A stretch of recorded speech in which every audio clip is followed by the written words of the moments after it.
आज हम एक विशेष विषय पर अध्ययन करते हैं। किसी ने मुझे कुछ समय पहले, कुछ दिनों पहले बल्कि, एक सवाल पूछा तलाक को लेके,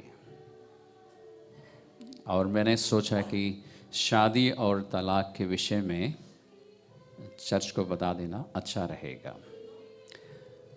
और इससे जिनकी अभी शादी नहीं हुई है, जो बैचलर्स है, स्पिंस्टर्स है, उनको भी फ़ायदा होगा, क्योंकि मैं आपको शादी और तलाक दोनों के विषय में बात करूंगा। क्योंकि तलाक के विषय में बात करने से पहले शादी के विषय में बात करना ज़रूरी है, क्योंकि जब तक शादी नहीं होगी तलाक नहीं होगा ना। तो दोनों के विषय में मैं बात कर देता हूँ। पवित्र शास्त्र में से मैं दिखाता हूँ, और जिनकी शादियाँ हो रखी है, जिन्होंने शादी किए बच्चे हैं, उनके लिए भी फ़ायदामंद है कि परमेश्वर क्या कहता है शादी के विषय में और तलाक के विषय में। अभी आप लोग सब चर्च में हैं, है ना? और जो लोग ऑनलाइन अटेंड कर रहे हैं, आप भी चर्च में हैं। और चर्च के लिए परमेश्वर क्या कहता है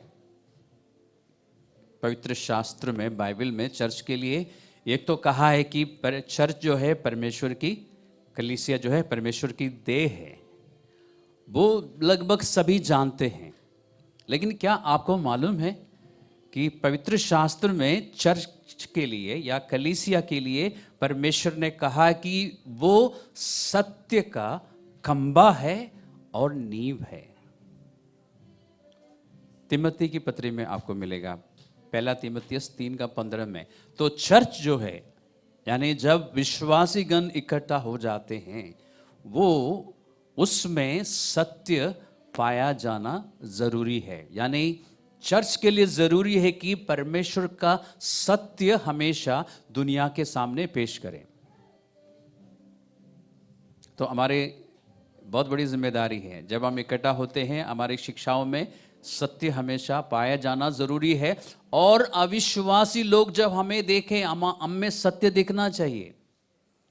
हमारी बातचीत में, व्यवहार में, और जो कुछ भी हम करते हैं, परमेश्वर का सत्य दिखना चाहिए। तो उनमें से एक सत्य है शादी और तलाक।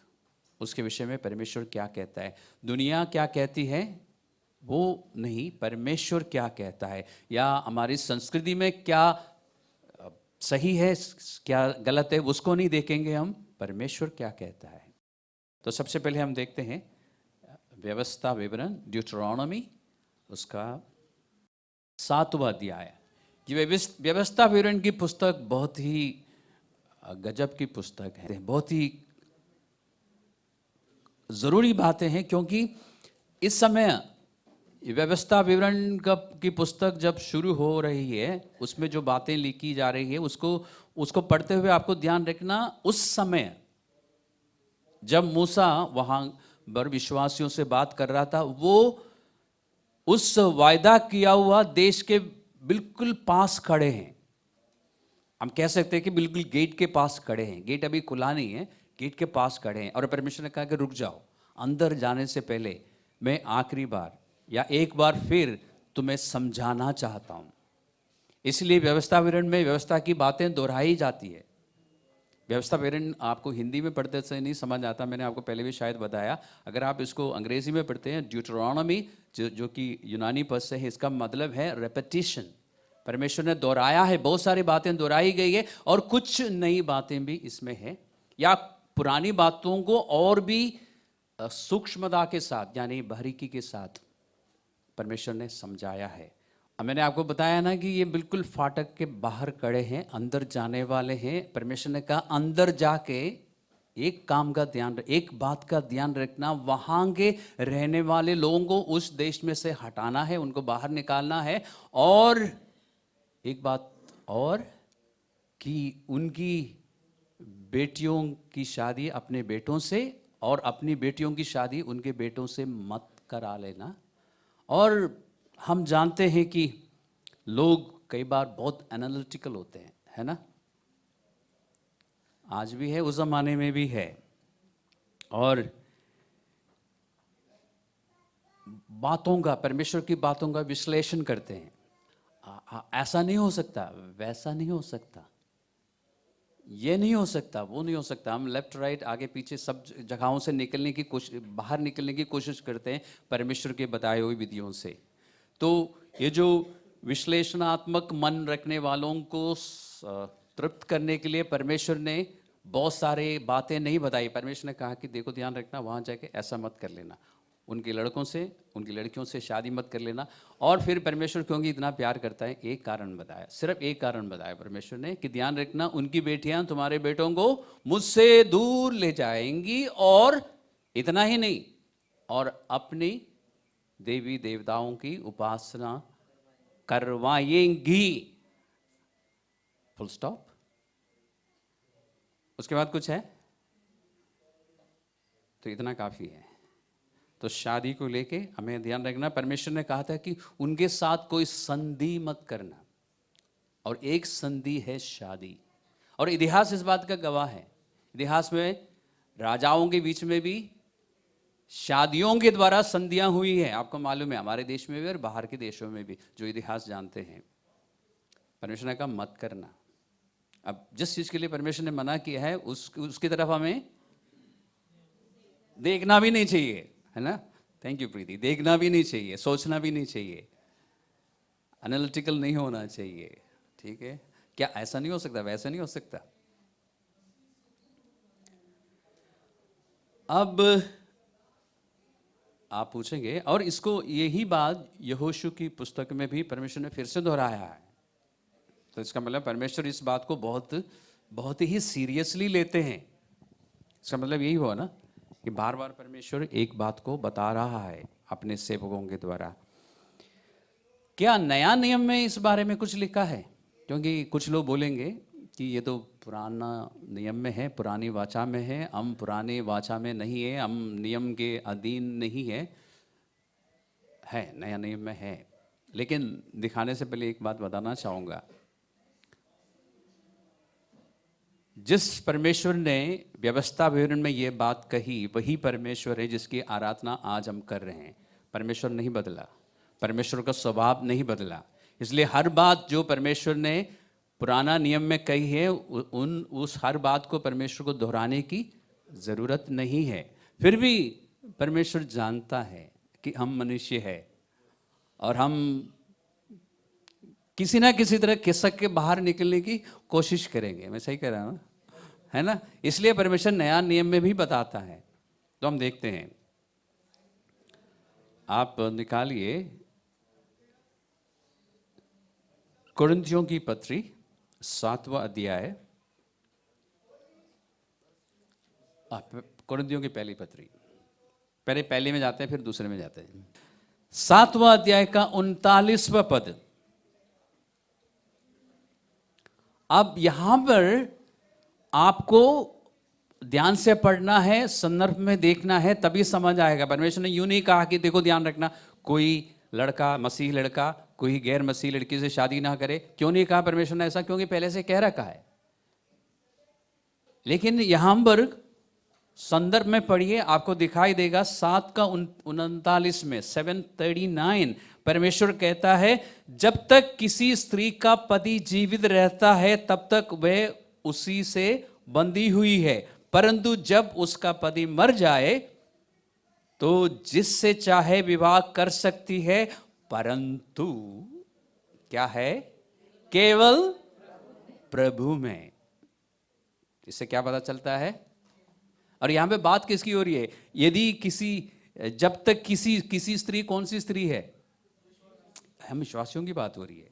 तो उसका पति जब मर जाए वो फ्री है, दोबारा शादी कर सकती है। इसलिए शादी कराते हुए जब एक दूसरे से वाजा बांधते हैं तो क्या बोलते हैं? जो लोग शादी अटेंड कर चुके हैं, जिनकी शादियां हो चुकी है, जब तक हम जीवित रहेंगे, जब तक मैं जीवित रहूंगा, लड़का बोलता है जब तक मैं जीवित रहूंगी, यानी जिस दिन आप मर जाएंगे ना, मैं तो चली जाऊंगी। नहीं, वो जा सकती है। ठीक है? वो वाचा उस समय तक है, उनकी मृत्यु तक है, या उससे पहले अगर प्रभु आ जाए तो फिर तो बात आगे करने की जरूरत नहीं है हमें। तो जब तक वो जीवित है, वो बंधी हुई है। जब हस्बैंड मर जाता है, पति मर जाता है, तो वो दोबारा शादी कर सकते। ये नहीं लिखा कि करना चाहिए, ठीक है, कर सकती है, लेकिन विश्वासी से। तो इसका मतलब नया नियम में है, इस बात का जिक्र है। एक और दिखाओ, इसी पुस्तक में 9वां अध्याय को खोलिए, 5वां पद। पौलुस अब यहां पर सिर्फ विश्वासी नहीं, एक परमेश्वर का सेवक, एक माना हुआ प्रेरित कहता है 5वां पद में, 1 कोरिन्थियंस 9:5, क्या हमें ये अधिकार नहीं कि किसी मसीही बहन के साथ विवाह करें? किसके साथ? एक विश्वासी से शादी करके फिर उसको साथ लिए फिरे, मतलब सेवा करते हुए, जैसे बाकी लोग कर रहे हैं, जैसे पतरस कर रहा है, याकूब कर रहा है। क्या हमारे पास, हमारे से मतलब है पौलुस और बरनबास। उस अध्याय को पढ़ने से आपको पता चलेगा। तो पौलुस क्या कहता है? मैं शादी कर सकता हूं चाहे तो, लेकिन किससे करूंगा? एक विश्वासी से। तो अब आपके पास कोई सवाल नहीं होना चाहिए, लेकिन एक और देता हूं। वैसे बाइबल के अनुसार 2 या 3 गवाह चाहिए, तो 2 मैंने आपको दे दिया नया नियम से, एक और दे देता हूं, फ्री में मिल रहा है, ले लीजिए। इसी कोरिन्थियों की पत्री का, लेकिन दूसरी पत्री में है, 6वें अध्याय में, 2 कोरिन्थियंस चैप्टर 6।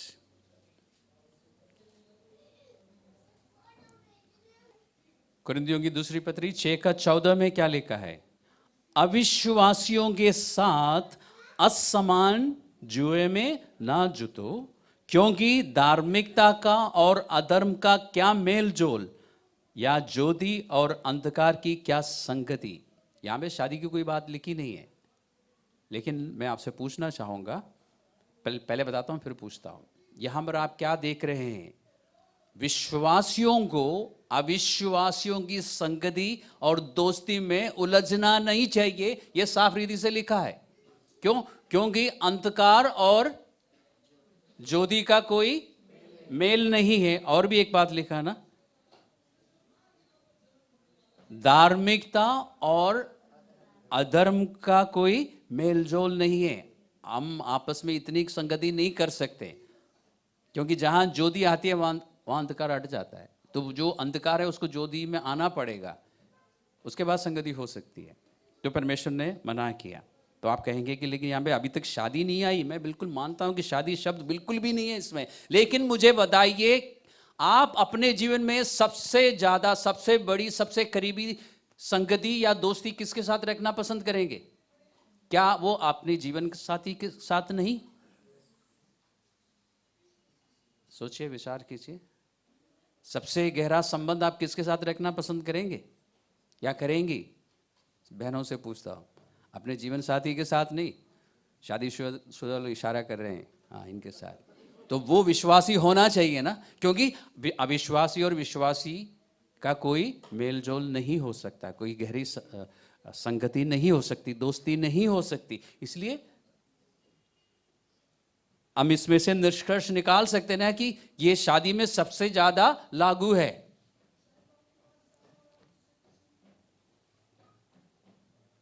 क्योंकि अगर एक विश्वासी और अविश्वासी की शादी हो जाए ना, तो दोनों संगति करेंगे, लेकिन उसमें मसीहा नहीं होगा। क्यों? क्योंकि एक जन मसीहा के पीछे और एक जन किसी और के पीछे, तो इसके बीच में मसीहा कैसे रहेगा? शादी के लिए या शादीशुदा जीवन की तुलना परमेश्वर ने किसके साथ की है? इफिसियों की पत्री का 5वां अध्याय में परमेश्वर ने कहा कि पदियों से बात करते, आप अभी हम वहां जा नहीं रहे, वैसे 5वां अध्याय में आप पढ़ लेना। पदियों से बात करते हुए और पत्नियों से बात करते हुए परमेश्वर ने कहा कि हे पतियों, अपनी अपनी पत्नी से, दूसरों की पत्नी से, दूसरी पत्नियों से नहीं, अपनी अपनी पत्नी से ऐसा प्रेम करो जैसे कलीसिया, जैसे मसीह ने कलीसिया से किया। यानी शादीशुदा जीवन की जो रिश्ता है, उसको परमेश्वर ने किसके साथ तुलना किया है? यीशु मसीह और कलीसिया के बीच में जो रिश्ता है उसके साथ तुलना किया है। और कॉन्टेक्स्ट क्या है? मसीह लोगों के बारे में। ये अविश्वासियों की शादीशुदा जीवन के विषय में नहीं है। तो परमेश्वर के नज़र में शादी एक बहुत बड़ी बात है, बहुत बड़ा, बहुत गहरा संबंध है। इसलिए विश्वासियों के आपस में शादी होनी चाहिए। और भी मैं आपको वचन देता हूं, आप बाद में पढ़ लेना। पतरस की पहली पत्री का 3 अध्याय का 7वें पद में लिखा है कि पति और पत्नी मिलके परमेश्वर के अनुग्रह के वारिस है। शादी एक विशेष अनुग्रह है परमेश्वर की ओर से। अभी हम गा रहे थे ना कि यीशु मसीह, ये जो लास्ट गीत हम गा रहे थे, सब गा रहे थे, वैसे वर्शिप टीम यीशु मसीह की ओर से आपके लिए गा रही थी। आपने ध्यान दिया था?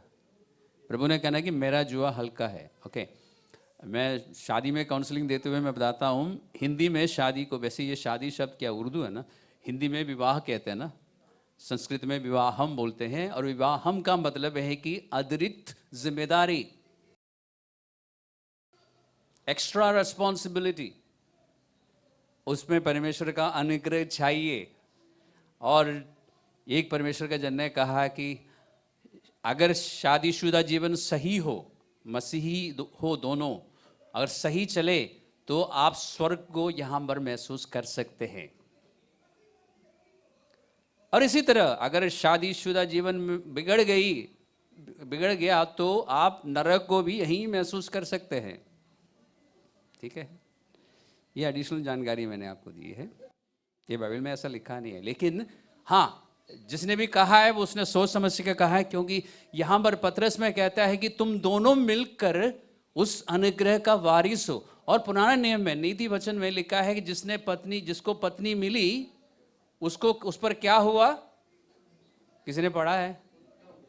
18 का 22 में लिखा है, जिसने ब्याह कर लिया, यानी जिसने शादी की, जिसको पत्नी मिली, उसको उस पर क्या हुआ? इतनी देर में बाइबल खोल के देख लेते, उस पर यहोवा का अनुग्रह हुआ है।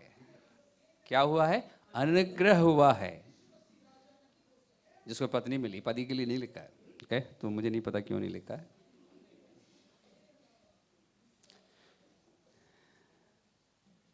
एक बात से बच के रहना, कई बार लड़के और लड़कियां दोनों अन्य जाति के बच्चों से, लड़कों से, लड़कियों से दोस्ती कर लेते हैं, फिर कहते हैं कि अब हमारा अलग होना मुश्किल है। हमारे चर्च में भी हुआ है, हम समझाते रहे लेकिन नहीं समझे। कहते हैं नहीं, मैं शादी के बाद उसको ले आऊंगी या मैं उसको ले आऊंगा। नहीं होगा। लोग इस गलतफहमी में रहते हैं, शादी होके हमारे चर्च में एक और मेंबर आएगा, नहीं चाहिए हमें। ऐसा लोगों ने बोला है, लड़कों ने बोला है, और अब वो है नहीं प्रभु में, और वो लड़की भी उसको छोड़ के गई।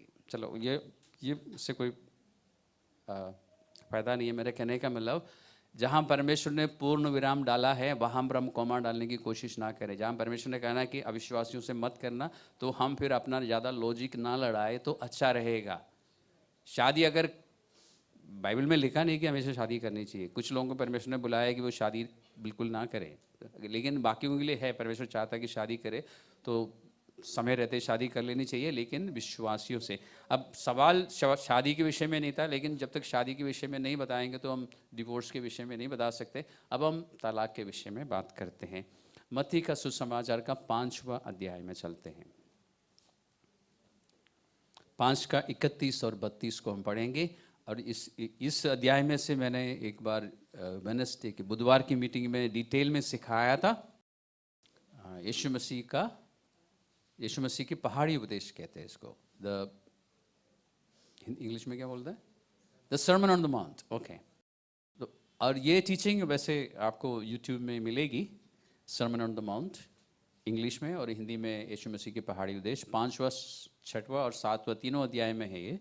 लेकिन 5वां अध्याय का 31 और 32 में प्रभु यीशु मसीह, 5वां अध्याय में यीशु मसीह एक जगह पे खड़े होके अपने चेलों से बात कर रहा है। ध्यान रखना, इस समय ये जो बातें हम पढ़ने जा रहे हैं, ये उन लोगों के लिए है जिन्होंने विश्वास किया और फिर ये इरादा कर लिया कि हम यीशु मसीह के पीछे पीछे चलेंगे। उनको कहते हैं चेला। तो ये चेलों के लिए है, अगर आप चेला है तो आपके लिए है ये। प्रभु ने कहा, यह भी कहा गया था कि जो कोई अपनी पत्नी को त्याग दे, वे उससे त्याग पत्र दे, रिटर्न प्रूफ दे कि मैंने त्याग दिया। परंतु मैं तुमसे कहता हूं कि जो कोई अपनी पत्नी को व्यभिचार के सिवा किसी और कारण से छोड़ दे, वे उससे व्यभिचार करवाता है, और जो कोई उस त्यागी हुई से व्याग करे वे व्यभिचार करता है ना? सीरियस बात, गंभीर बात। और यीशु मसीह ने कहा, ध्यान से पढ़ना एक बार फिर 31वें पद को। यीशु ने कहा कि यह भी कहा गया था। यीशु ने यह नहीं कहा कि ऐसा लिखा हुआ है। इसका मतलब यीशु मसीह उस बात को लेके बात कर रहा है जो उस जमाने के लोगों को बताया गया था। मलाकी के पुस्तक में से लेके यीशु मसीह यूहन्ना बपतिस्मा देने वाले के आने तक लगभग 400 साल का फासला है। उसमें परमेश्वर की ओर से बोलने वाला कोई भी नहीं था। उस समय में जो लोग परमेश्वर के वचन को तोड़ मोड़ कर सिखाना शुरू किया, उनको कहते हैं फैरिसीज, हिंदी में क्या बोलते हैं, फरीसी और शास्त्री। तो इन लोगों ने सिखाया था कि तुम अपनी आदमियों को कहा कि जब तुम चाहो अपनी पत्नी को तलाक दे सकते हो किसी भी कारण से, उनको एक त्याग पत्र दे देना। इसलिए यीशु मसीह ने कहा कि यह भी कहा गया था। तलाक के विषय में, त्याग पत्र देने के विषय में परमेश्वर ने जो कहा है वो आपको व्यवस्था विवरण में मिलेगा। व्यवस्था विवरण का 24वां अध्याय में मिलेगा, 1 से लेकर 4 तक। और उस समय के सिखाने वालों ने, जिनको राबी बोलते हैं, राबाई, या उन्होंने ये सिखाया कि तुम तलाक दे सकते हो किसी भी कारण से। लेकिन परमेश्वर ने ऐसा नहीं कहा था। 24 का 1 से लेकर 3 तक 4 तक आप पढ़ेंगे तो परमेश्वर ने कहा था कि अगर व्यभिचार हो रहा है तो तुम तलाक दे सकते हो। और इसको लेके, इसी विषय को लेके मत्ती का, अभी आप मत्ती 5 में है ना, 19वां अध्याय में फरीसियों ने सवाल भी पूछे थे। हम वहां चलते हैं।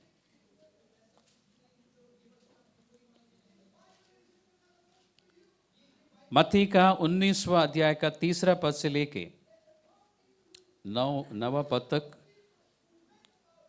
में जो बातचीत है उसमें यीशु मसीह स्पष्ट रूप से उनको फिर से समझाता है। और यही चर्चा आपको लूका का 16वां अध्याय में मिलेगा और मरकुस का 10वां अध्याय में भी मिलेगा। लेकिन मत्ती में ज़्यादा विस्तार रूप से समझाया गया है। मरकुस में कितने चैप्टर्स हैं? सिर्फ 16 चैप्टर्स हैं। तो मरकुस में ज़्यादा डिटेल नहीं है, इसलिए मैं आपको मत्ती में से दिखा रहा हूँ।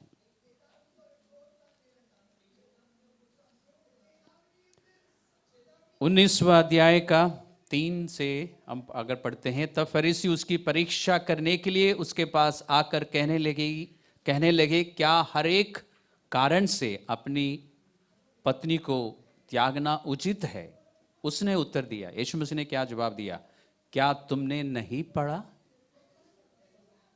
कहाँ पे? व्यवस्था विवरण में 24वां अध्याय में। क्या तुमने नहीं पढ़ा कि और ये जो प्रभु बताने जा रहा है वो 24वां पद व्यवस्था विवरण, उत्पत्ति के पुस्तक, इन सब जगहों से एक साथ पूछ रहा है।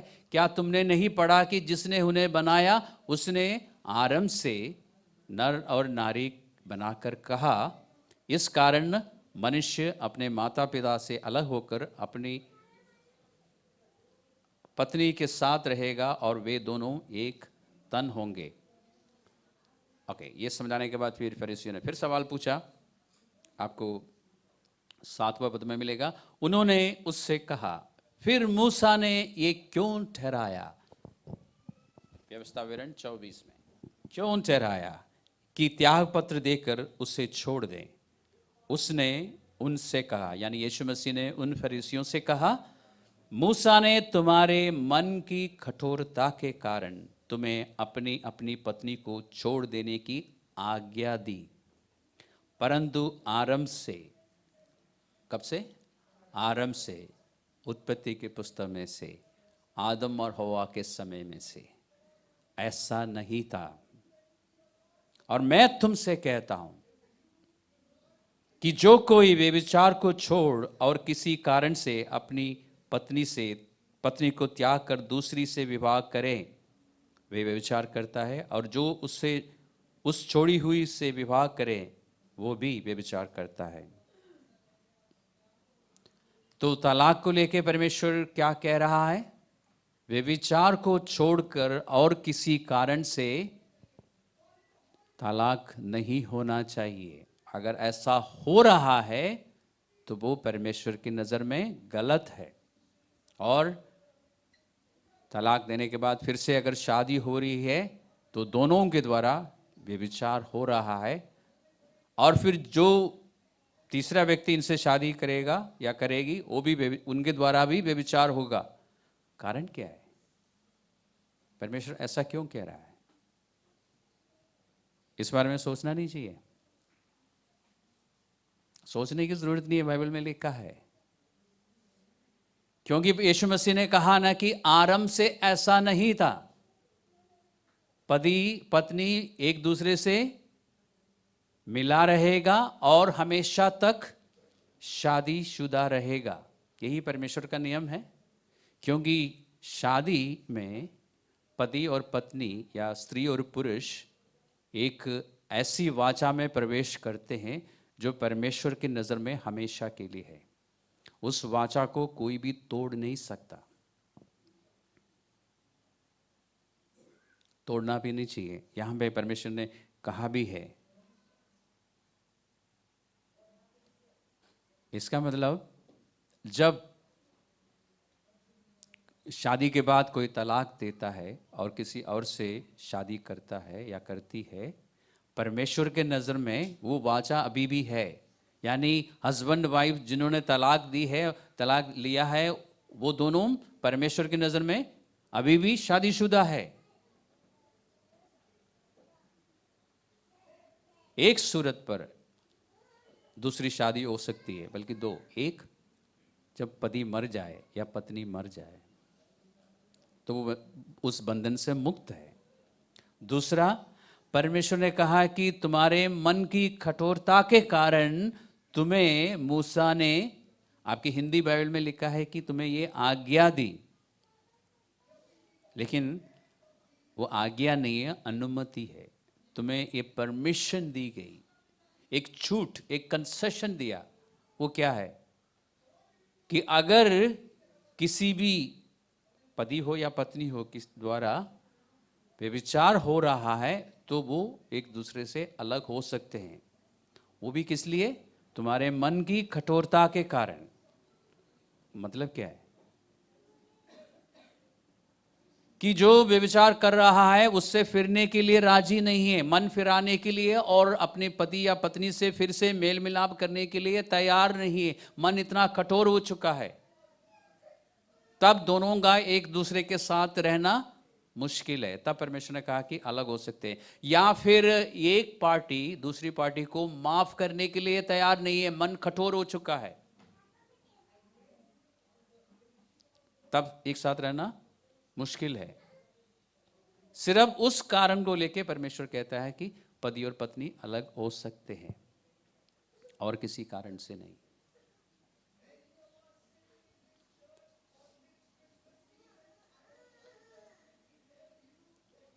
जब परमेश्वर ने व्यवस्था विवरण के 24वें अध्याय में मूसा के द्वारा ये लिखवाया, वो एक अनुमति है, ध्यान रखना है। वो एक कंसेशन है, एक छूट है, वो कमांडमेंट नहीं है। क्योंकि परमेश्वर तलाक से नफरत करता है। कहीं पढ़ा है बाइबल में? मलाकी की पुस्तक 2:16 में होना चाहिए। देखिए एक बार, 2:16 में ही है। मलाकी 2:16। मालकाई ये अंग्रेजी में 16।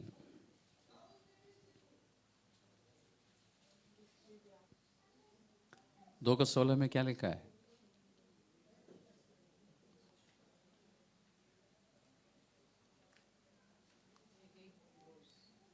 God hates divorce. ओके, और हिंदी में कैसे लिखा है?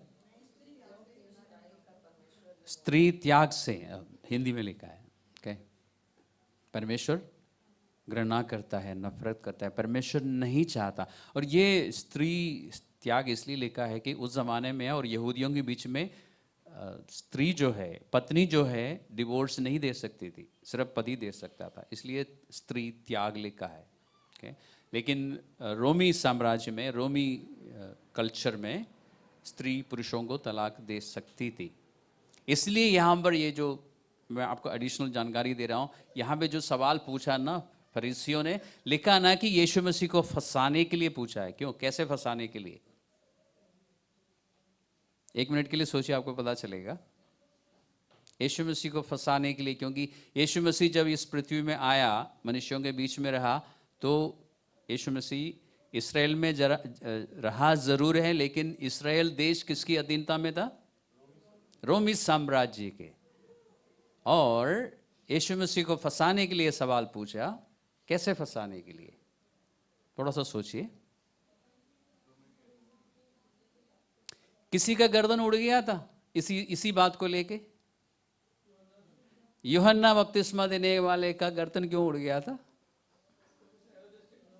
क्योंकि उसने हेरोदोस को कहा था कि तुम्हारा इस तरह से शादी करना गलत है। क्योंकि हेरोदोस के भाभी ने अपने पति को तलाक देने के बाद हेरोदोस से शादी करी, और यूहन्ना ने कहा कि गलत है। रोमी साम्राज्य में नियम के अनुसार ठीक था, लेकिन हेरोदोस रहता कहाँ था उस समय? इस्राएल में। इस्राएल के नियम के अनुसार वो गलत था। यूहन्ना ने कहा कि गलत है, उसको कीमत चुकाना पड़ा। अब फरीसी लोग सवाल कहाँ पूछ रहे हैं? इस्राएल में। और आप मरकुस के इसमें जाएंगे, आपको पता चलेगा वो विशेष करके उसी जगह में पूछ रहे हैं जो कि हेरोदस की जूरिस्डिक्शन में है। हेरोदस कहाँ का राजा था इस्राएल में? गवर्नर गलील का था ना, अगर आपको इतिहास याद है तो। उसी जगह में पूछ रहा है फंसाने के लिए। अगर यीशु मसीह भी यूहन्ना बपतिस्मा देने वाले की तरह बात करें तो बहुत आसानी से यीशु मसीह का निपटारा हो सकता है। मतलब ये आप बात को समझिए, फरीसी लोग यीशु मसीह से नफरत करते थे। ये मैं एक्स्ट्रा जानकारी दे रहा हूँ बाइबल स्टूडेंट्स के लिए, ठीक है? बाकी लोगों को नोट्स में लिखने की ज़रूरत नहीं, जो बाइबल कॉलेज स्टूडेंट्स है आपके जानकारी के लिए, और जो टीचर्स है कि कैसे हम बातों को देख सकते हैं पवित्र आत्मा की सहायता से।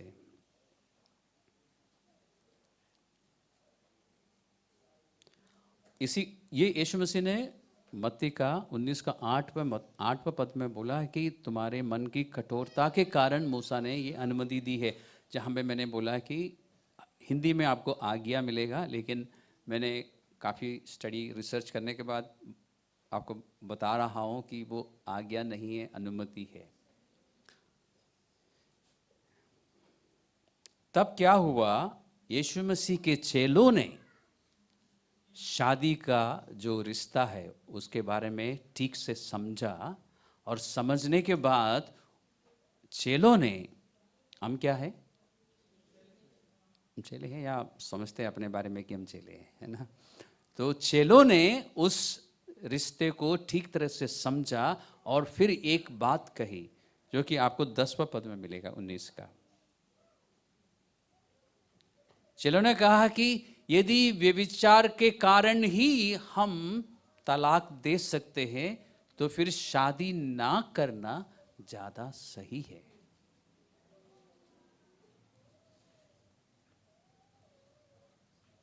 ऐसा लिखा है 19 का 10 में, मत्ती का 19 का 10 में। और किसी वजह से हम तलाक नहीं दे सकते, यानी चलों को समझ आया, उनकी आंखें खुल गई।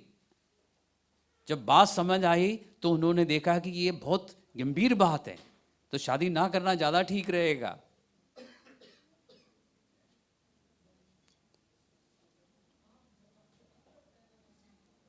तो सारी बातों का निचोड़ क्या है? शादी जो है हमेशा तक के लिए एक वाचा है, इसे तोड़ना नहीं चाहिए। अगर पति या पत्नी की मृत्यु हो जाती है तो दूसरा जन दोबारा शादी कर सकता है। अगर पति या पत्नी के द्वारा व्यभिचार हो रहा है तो पति पत्नी के हाथ में है कि डिवोर्स करना चाहिए नहीं करना चाहिए, उस सूरत में कर सकते हैं। व्यभिचार को छोड़कर किसी और वजह से अगर तलाक हो रहा है तो फिर दोनों दोबारा शादी नहीं कर सकते। यह परमेश्वर की विधि है। क्यों? परमेश्वर की नज़र में वे दोनों अभी भी शादीशुदा है। कोर्ट ने तो अलग कर दिया, लेकिन परमेश्वर की नज़र में दोनों शादीशुदा है। जब तक एक जन जीवित है वो शादीशुदा है। और जितने भी स्क्रिप्चर्स मैंने आप इस स्टडी में इस्तेमाल किया है मैं आपको व्हाट्सएप में डाल दूंगा ताकि आप दोबारा आसानी से देख सकेंगे। तो ऐसा करके नया नियम में यहाँ पर फरीसियों से बात करते हुए और अपने चेलों से बात करते हुए ऐसा नहीं कि यीशु मसीह ने शादीशुदा जीवन के लिए एक अलग से स्टैंडर्ड बनाया हो। हकीकत में हुआ है कि जो स्टैंडर्ड परमेश्वर ने शुरू से रखा था, जो शादीशुदा जीवन का मानक परमेश्वर ने शुरू से रखा था, उसको फरीसियों ने गिराया था, नीचे लेके आया था। कहा था कि किसी भी कारण से तुम तलाक दे सकते हो, और हो भी रहा था। उसको फिर से परमेश्वर ने यीशु मसीह ने वापस ऊपर लेके आया। तो शादी को लेके परमेश्वर की आज्ञाएं क्या है, विधि क्या है, मैंने आपको बताया। तलाक को लेके परमेश्वर क्या कहता है, मैंने आपको बताया। तो ये हम सबकी जानकारी, सिर्फ जानकारी के लिए नहीं, जिनकी अभी शादियां नहीं हुई है, शादी करने से पहले सोच लेना। इसलिए हम प्री मैरिज काउंसलिंग देते हैं और समझाते भी हैं, सोच लेना, शादी के बाद तलाक नहीं हो सकता।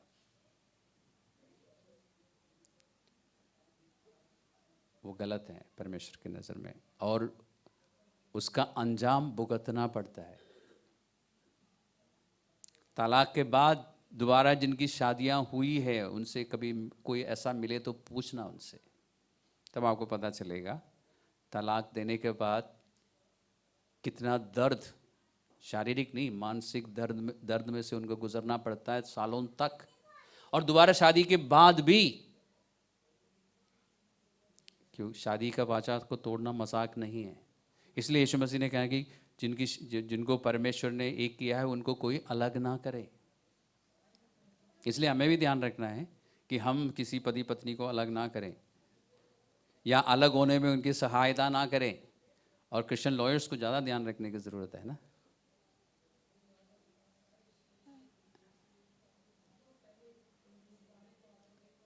तो ये गंभीर बातें हैं। तो सारी बातों का निचोड़ क्या है? शादी हमेशा के लिए एक वाचा है। इसलिए किसी ने कहा ना कि शादी वो खेल नहीं है जो हर बच्चा खेले। कहा ना किसी ने, बाकी नहीं बता रहा, इतना ही बताता हूँ आपको। शादी कोई खेल नहीं है जो हर बच्चा खेले। मसीह बच्चों को विशेष करके ध्यान देना है, सोच समझ के इस कार्य में प्रवेश करना है। इसलिए आपको ध्यान होगा, शादी करने से पहले हम ये बताते भी है, गंभीरता के साथ सोच समझ के सही सलाह लेके इस कार्य में प्रवेश करना चाहिए। और हम सलाह पहले देते हैं, कम से कम 6 महीने पहले हम शुरू करने की कोशिश करते हैं। अगर हमें पता हो कि शादी होने वाली है, हम पहले से क्यों समझाते हैं?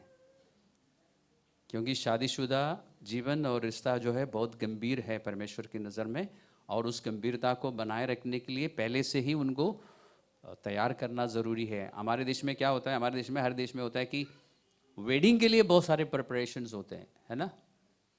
6 महीने से पहले तैयारियां शुरू होती है कि कहाँ पे शादी होगी, क्या क्या, किस किस को बुलाएंगे, क्या क्या खरीदेंगे, और पता नहीं ना जाने बहुत कुछ होता है तैयारियां। लेकिन शादीशुदा जीवन को लेके कोई तैयारी नहीं होती। अधिकतर जगहों में, हमने कुछ साल पहले ये शुरू किया था, कम से कम 2010 से हमने शुरू किया था, तो हमारे 12 साल से हम ये कर रहे हैं, कोशिश कर रहे हैं। हम ये नहीं कहते हैं कि हम परफेक्टली कर रहे हैं, लेकिन हम अपने चर्च के लोगों को शादी से पहले समझाना शुरू करते हैं। और हमने डिसाइड कर लिया है कि जब तक मैरिज काउंसलिंग नहीं होगी हम शादी नहीं देंगे। सोच समझ के करना अच्छा रहता है, क्योंकि अंग्रेज़ी में आई डू और हिंदी में क्या बोलते हैं, जी हाँ, ये बोलने से पहले आपको मालूम होना चाहिए कि लिमिट कहाँ तक है। ओके, शादी के बाद तलाक नहीं होना चाहिए। तो परमेश्वर की आशीष हमारे चर्च के सभी लोगों के साथ रहे, इस टीचिंग को सुनने वालों के साथ भी, विशेष करके उनकी शादियां नहीं हुई है तो इस बात को जानते हुए शादी के बारे में सोचे कि शादी के बाद तलाक नहीं होना चाहिए। जिसको परमेश्वर ने या जिनको परमेश्वर ने जोड़ा है उनको कोई भी अलग ना करे। हमें इस बात का ध्यान रखना है कि हम किसी की डिवोर्स में भागीदार नहीं होंगे।